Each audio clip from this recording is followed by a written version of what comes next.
Mon nom est Reye Chan, je suis directeur de l'Institut de Confucius pour Business à Rouen, à Neoma Business School à Rouen. Je suis aussi professeur sur la stratégie internationale des entreprises en Asie et en Chine. Donc je suis en fait faculty member, l'enseignant de l'école. Je suis né en Chine, mais j'ai obtenu la nationalité belge, donc il y a 10 ans environ. J'ai quitté la Chine à 32, donc j'ai refait ma vie en Europe. En fait, avant de venir ici, j'étais étudiant à l'université à Shanghai pour apprendre le français. Et puis j'ai travaillé pendant 3 ans dans une université pour donner des cours en français.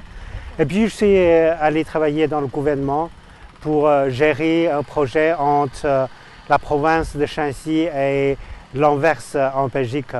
C'est par là que j'ai obtenu l'opportunité de venir en Europe pour étudier. Après l'école secondaire, je suis allé à la campagne, comme tous les jeunes à ce moment-là, pour travailler, pour être rééduqué par les paysans.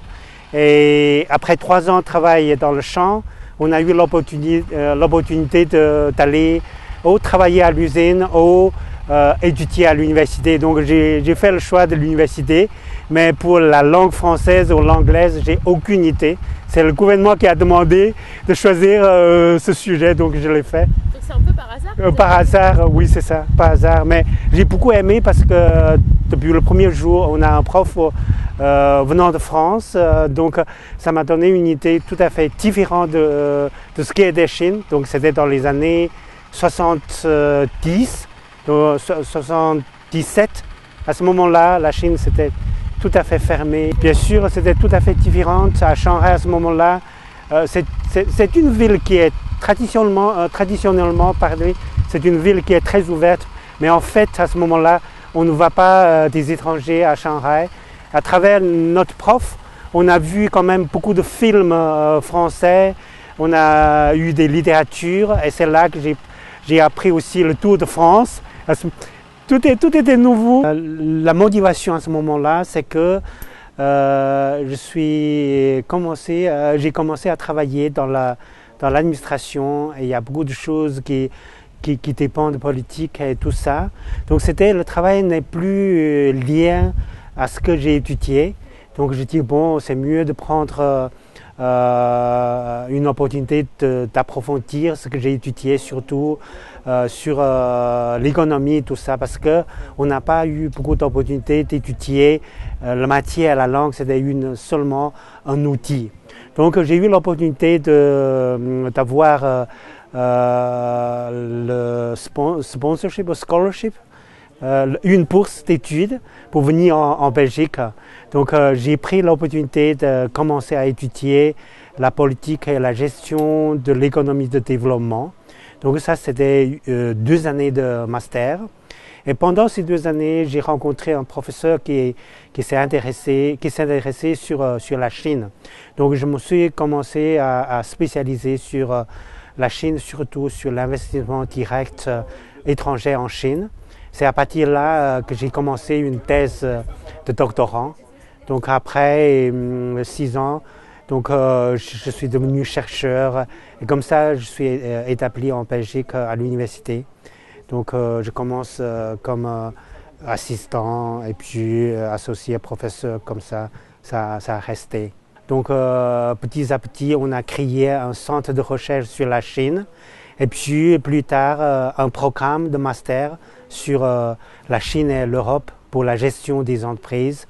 Donc c'est ça qui a été commencé comme une base de développement à Anvers sur la Chine. Donc vous avez passé toutes ces années là, oui, à enseigner, des recherches, la formation pour des entreprises chinoises.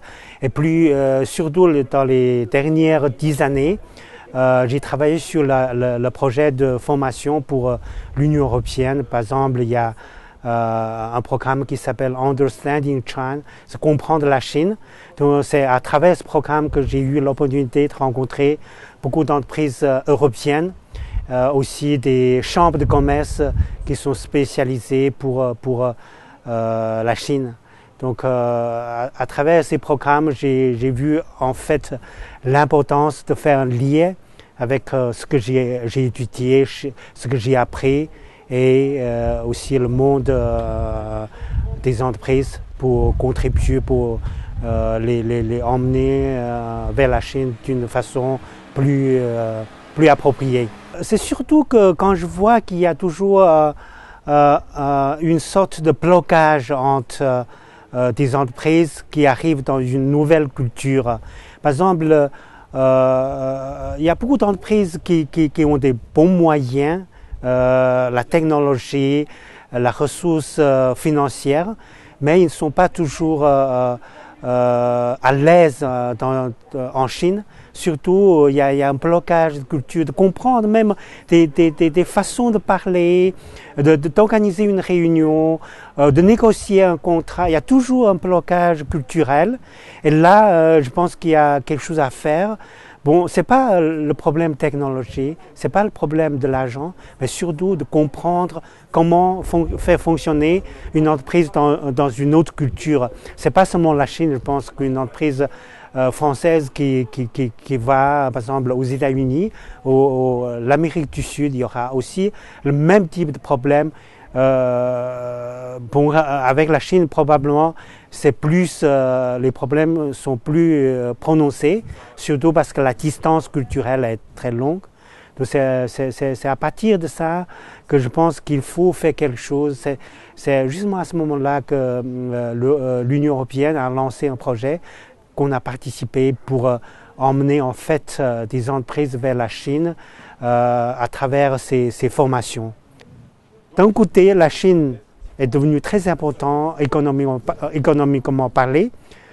D'autre part, la Chine a toujours eu le mal de faire comprendre la Chine même. Donc ça, c'est pourquoi je pense que c'est un défi, pas seulement pour la Chine, mais aussi pour le monde occidental. Ça, c'est une motivation que je voudrais vraiment qu'aider la Belgique de venir dans une institution comme l'Institut Confucius, qui est comme l'objectif de faire comprendre la Chine d'une façon plutôt fondamentale à travers la langue, la culture, et puis promouvoir son unité et voir aussi comprendre le monde occidental.